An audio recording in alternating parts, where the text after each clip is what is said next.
un momento hablaste de Adán y Eva. En el Génesis, el Bereshit en hebreo, es el libro de los comienzos, los inicios. Allí está todo, ahí está el inicio de la creación, ahí está el inicio del pecado, pero también vemos la reacción, digamos, de Dios hacia ese hombre pecador, esa mujer pecadora. Ya desde el comienzo, del mismo inicio, estamos viendo la naturaleza de Dios, que se puede definir básicamente en una naturaleza amorosa, una naturaleza compasiva y una naturaleza redentora. Cuando hablamos de naturaleza amorosa, Dios es amor, es la gran esencia de Dios, es su forma de ser, Él es amor, pero ese amor se manifiesta a través de la compasión, a través de la misericordia. Más allá de palabras teológicas y más elaboradas, yo siempre digo que misericordia es ponerse en el lugar del otro. ¿Quién más que el Señor, Dios Padre, Dios Creador, se puso en lugar de Adán y Eva? ¿Quién más que Jesucristo se puso en lugar nuestro? Y precisamente en la naturaleza amorosa de Dios, la naturaleza compasiva o misericordiosa del Señor y la naturaleza redentora de nuestro Padre, nosotros tenemos que ver reflejados nuestra vida diaria, cotidiana. Jesucristo dice, y lo hizo, que Él, todo lo que vio hacer al Padre, Él también lo hizo. Todo lo que el Padre le enseñó, por así decir, Él lo hizo, Él lo aprendió, aunque Él es el verbo. Muchas veces los que tendríamos que comprender más, quizás comprendemos menos. Los que tendríamos que valorar más, valoramos menos. Muchas veces los que tendríamos que recibir más, recibimos menos. Y ahí entonces hay un problema quizás mucho más grande que veo en este momento. No es solo el hecho de las personas desechadas por cualquier motivo o índole, sino los desechadores. O sea, podemos hablar mucho de los desechados, pero si no nos enfocamos en ver si somos o no desechadores, entonces va a seguir habiendo desechados, y los que supuestamente tendríamos que rescatar, tendríamos que comprender, tendríamos que llenarnos de ese amor, de esa compasión, de esa misericordia de Dios, de ese espíritu redentor del Señor, no estamos haciendo nada. O peor aún, estamos quizás condenando, estamos nosotros desechando a los que Dios quizás no vaya a desechar. Porque vemos muchos casos en la Biblia en los cuales personas fueron absolutamente desechados. En una serie de televisión que están pasando, se está contando parte de la historia de Josué, la tierra prometida, y de Rahab. Rahab, sabemos por la palabra de Dios, era una mujer pública, una ramera, una prostituta, una pecadora, profesional. Pero ella en un momento esconde 2 espías, 2 siervos. Ella en un momento siente un temor de Dios, porque algo había en esos 2 hombres, evidentemente. Esos no eran 2 hombres comunes. La presencia de Dios, yo entiendo que el amor de Dios, la misericordia, la compasión, el espíritu de redención estaba allí en esos 2 valientes espías. Y esa mujer se olvida de toda su vida pasada. En esa mujer se olvida de que si los ayudaba, lo menos que podría hacer era matarla, porque estaba yendo en contra de su propio pueblo, del rey de Jericó, de sus costumbres, de todo. Pero en un momento, esa mujer que fue tan rechazada por la comunidad, por todos los que conocían su modo y estilo de vida, esa mujer decide cambiar. Esa mujer hace un acto heroico. Esa mujer esconde a 2 espías. Esa mujer hace algo que Dios observa y dice, esto que hiciste te va a cambiar absolutamente, va a cambiar tu vida, va a cambiar tu esencia, va a cambiar tu naturaleza. Ya no vas a ser esa pecadora, esa prostituta, ya no vas a ser desechada, aunque seguramente muchos, después que ella hace esto y después que ella se convierte en una sierva de Dios, habrán seguido, ¿no? Qué triste, ¿no?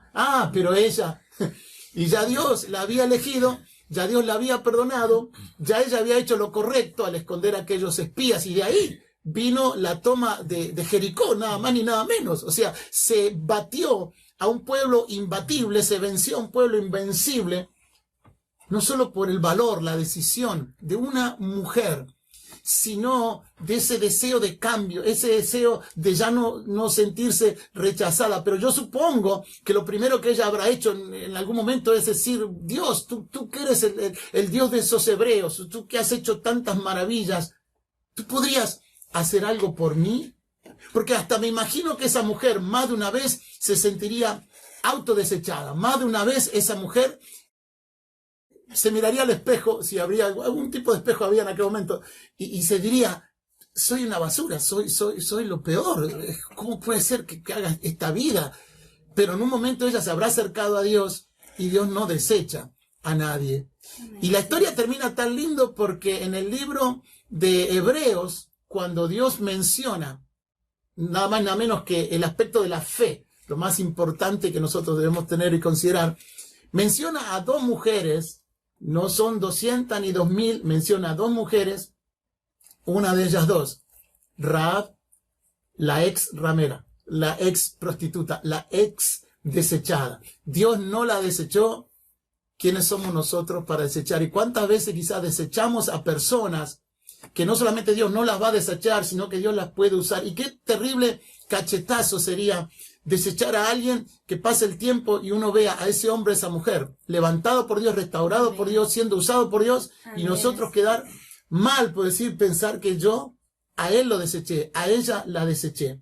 No debemos hacerlo, así como Jesucristo tomó todo el ejemplo del Padre y Él no echa fuera a nadie, dice la palabra de Dios. Aprendamos a no echar afuera tampoco nosotros, a tomarnos tiempo, a orar por las personas, a interesarnos en esa persona desechada, porque es muy fácil decir, él hace esto, o él hace aquello, o ella, pero ¿por qué cayó allí? ¿Quiénes somos nosotros para estar juzgando tan salvajemente más de una vez, cuando seguramente nos olvidamos de que nosotros también fuimos perdonados, Amén. que nosotros también cometimos nuestros errores y que no solamente los cometimos antes de ser cristianos, hemos cometido errores siendo cristianos, hemos cometido errores siendo elegidos, hemos cometido errores siendo ministros, predicadores, pastores, evangelistas y todo lo que usted quiera. Hay tantas cosas que hacen caer a la gente, ¿no es cierto? ¿Por qué los desechamos? Una de las cosas me viene a la mente es el orgullo, porque cuando un siervo, ministro, quien fuere, ¿no?, que tenga un cargo, una posición, desecha de esa manera, Esteban, yo creo que no se da cuenta de que, como se dice comúnmente, la vida tiene muchas vueltas. Entonces, ¿quién le va a asegurar a ese desechador que mañana, o pasado, o en un mes, o en un año, Puede estar él. pueda estar en los mismos zapatos, o sandalias, o tacones? Y hay una palabra tremenda, demoledora, que la conocemos, que dice, todo lo que el hombre sembrare, eso mismo segará, eso mismo cosechará. Podríamos parafrasearlo y decir, todo lo que el desechador deseche, ¿no? Entonces, ahí hay orgullo y hay ignorancia, entre otros factores. Y yo pienso que el orgulloso, en este caso el desechador, es una persona ignorante.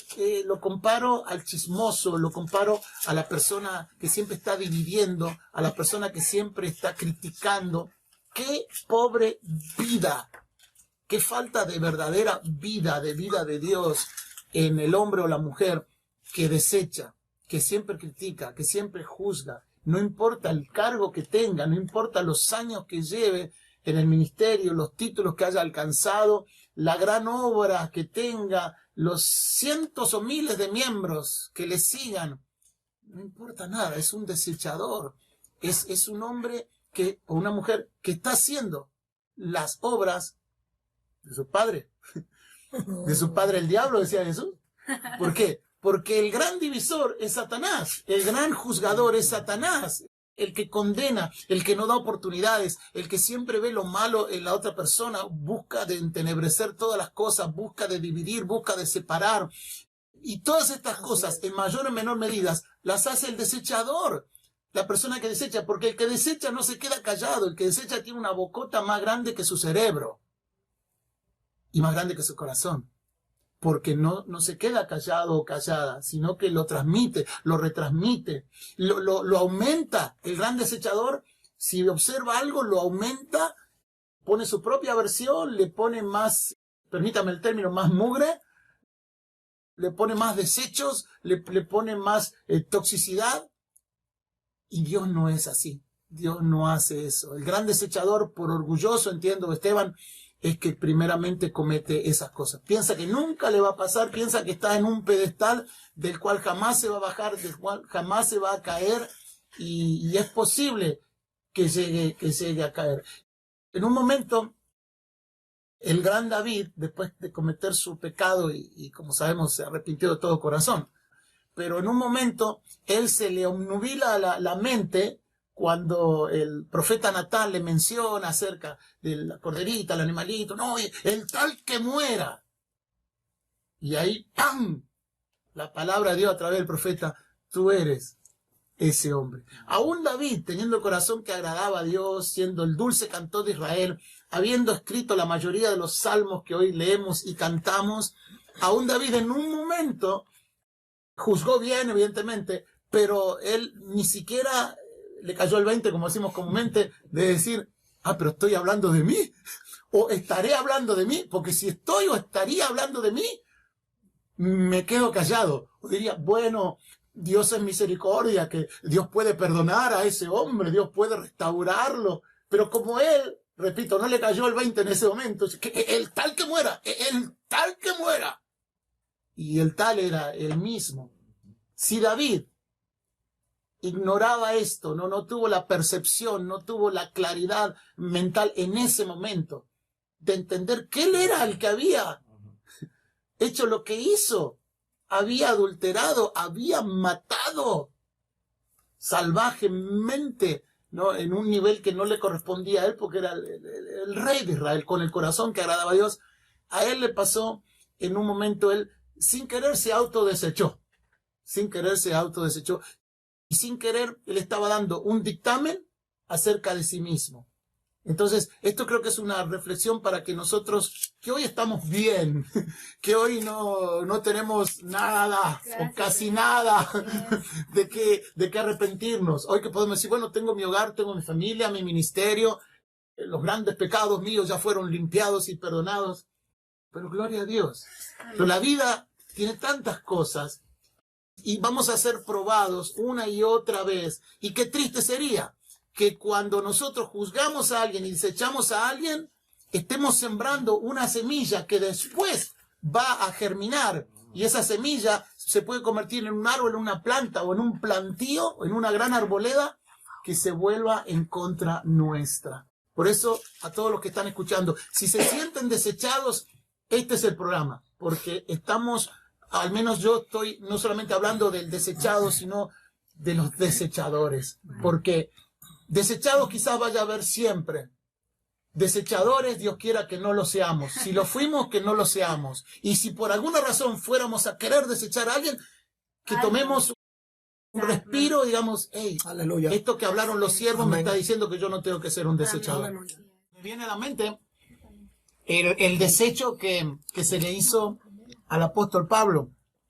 Cuando era encaminado hacia Roma, él estaba en medio de unos 200 delincuentes, porque era un barco que estaba lleno de delincuentes. Y él allí... 276. 276. Exactamente. 276. Ahora, aquel que mira naturalmente, entiéndase muchas veces el desechador, lo primero que diría es, miralo a Pablo, este era el que predicaba, este era el que hablaba de Jesucristo, este es el que dijo esto, y ahí está, ¿no? En medio de los delincuentes, un delincuente más. Qué palabras tan necias de los desechadores, porque precisamente Pablo estaba allí por propósito de Dios. No es que merecía estar en medio de todos esos criminales o delincuentes, sino que por plan y propósito de Dios, él había sido puesto allí. Ahora bien, dice la palabra que en un momento llegan a un lugar llamado Buenos Puertos, y era un lugar bueno para poder pasar la época invernal, porque todo aquel que ha navegado de alguna manera u otra, estado en algún bote o barco, estoy hablando de alta mar, pues me va a entender lo que quiero significar. Aquel tiempo invernal era tan feo, pero llegaron a un lugar llamado Buenos Puertos, y Pablo, como era un siervo de Dios, aunque ahí estaba preso como los demás, él da una palabra y dice, bueno, varones, sería bueno no salir de aquí, no zarpar de aquí, estamos seguros aquí. Pero dice que el líder que estaba allí dice que, bueno, ¿quién es este? ¿Quién es este Pablo? Entonces tenía al patrón de la nave y tenía al piloto. El patrón quería seguir, el piloto quería seguir. ¿Y quién era Pablo? Era un don nadie para él. Entonces se hizo como él pensó. Aquel centurión tomó una decisión y dijo, bueno, partamos, salgamos. Todos saben que ese barco terminó totalmente destruido. Porque Pablo estaba allí, humanamente hablando, como un prisionero más, pero divinamente hablando, puesto como un heraldo, puesto como un predicador, como un ministro, como el rayo de luz que Dios quería enviar a toda esa gente que estaba en prisiones espirituales.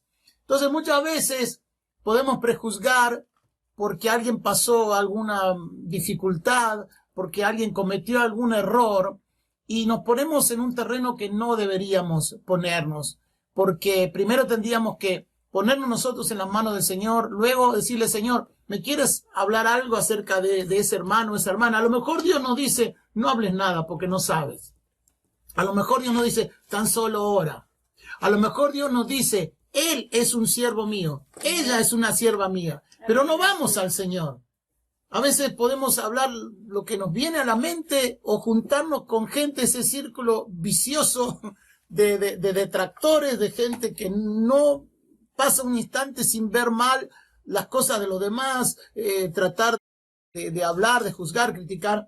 Eso no es para nosotros. No somos nosotros los que tenemos que integrar esos grupos, ni ser los que los fomentemos, ni ser los que nos iniciemos, ni ser los que los sigamos. Tenemos que estar en el grupo de ganadores de almas, de ver que muchas veces el más desechado, el más perdido, puede ser el más levantado, el más restaurado, el más usado por el Señor. Y gloria a Dios por tener nosotros ese pensamiento. Cuando el apóstol Pablo era tan solo Saulo de Tarso, pues para todos los cristianos era lo peor de lo peor. Pero cuando él se puso en las manos de Dios y Dios lo restauró, como bien sabemos, allí entonces muchos se habrán callado la boca. El mismo Ananías, que solamente ese Ananías figuró allí, porque hay otro Ananías, pero este Ananías lo que hizo fue ser obediente. Levántate, ve a la calle llamada derecha y ve ahí y órale a uno que se llama Saulo. Y él dice, ok, sí, me levanto y voy, pero a Saulo, pero si no has oído tú todo lo que él dice y hace, ve porque instrumento escogido me es este. Humanamente hablando, Saulo era lo peor de lo peor, digno de ser desechado por los cristianos porque precisamente era un opositor. Pero para mí terminó siendo el mayor ganador de alma de toda la historia, porque aún hoy, después de 2000 años, seguimos hablando sus dichos, seguimos citando sus palabras, seguimos imitando sus hechos, sus buenas obras para ganar almas. Así que no desechemos, porque Dios no desecha. Busquémoslo al Señor, tratemos de ser más condescendientes, tratemos de no prejuzgar, tratemos de no hablar lo que nos viene directamente a los labios, a la boca, y pasemos tiempo con el Señor. Cuando pasamos tiempo con el Señor, vamos a ver que nosotros somos los primeros que necesitamos seguramente ser limpiados y restaurados cada día, porque algo se nos pegó. En nuestros ojitos, en nuestros oíditos, nuestras manitos, nuestro cerebrito, nuestra mentecita, algo se nos pegó, algo nos contaminó o nos quiso contaminar. Entonces somos los primeros que tenemos que venir a buscar al Señor para luego ver si podemos hacer algo por los demás, porque Dios no lo desecha y nosotros seríamos buenos ministros en no desechar a nadie y traerlos a los pies de Cristo. Y bueno, estaba pensando que Dios evidentemente no desecha a nadie, y no desecha a nadie porque Él sabe el valor que tiene su creación. Él valora cada alma que Él creó. Entonces, si Él valora cada alma que Él creó, por eso no desecha a nadie. Nosotros tenemos que aprender a encontrar el valor que todos tenemos, ¿sí? Un hombre de Dios en una reunión levantó un billete de $100 y dijo, ¿quién lo quiere? Todos levantaron la mano. Entonces ese hombre de Dios agarró y lo estrujó todo, lo apretó todo y volvió a preguntar, ¿quién lo quiere? Todos seguían con las manos levantadas. Agarró el billete todo estrujado, todo arrugado, lo pisoteó, se llenó de cierta suciedad por el zapato y todo, levantó el billete y dijo, ¿quién quiere este billete? Y todos seguían con las manos levantadas. Quiere decir que el billete, arrugado, sucio, pisoteado, no había perdido el valor. Al menos la gente dijo, no, sigue valiendo $100, sucio o arrugado. Pues nosotros valemos mucho más que $100. sucios o arrugados, porque ¿quién no vino sucio, pero Dios nos limpió? ¿Quién no vino arrugado y Dios nos desarrugó? ¿Quién no vino en falta y Dios nos perdonó? San Juan 14:12 dice, el que en mí cree, las obras que yo hago, él las hará también, y aún mayores. Muchas veces pensamos de obras de sanidades, resucitar muertos. Yo creo que una de las mayores obras es amar como Cristo amó, ser misericordioso como Él lo fue, y ese es el gran llamado para nosotros. Como decía hoy, hay desechados, hay desechadores, pero hay también ganadores de almas. Sea un ganador de almas, sea un restaurador, sea alguien que levante, que anime y que predique la palabra con el amor de Dios en cada acto que tú hagas. Dios te bendiga. Los pastores Josué y Analía Mendía agradecen su cordial atención y le recuerdan que Dios es bueno y hace siempre lo mejor. Esperamos reencontrarnos a través de esta serie de mensajes de la palabra de Dios y que Él le bendiga ricamente.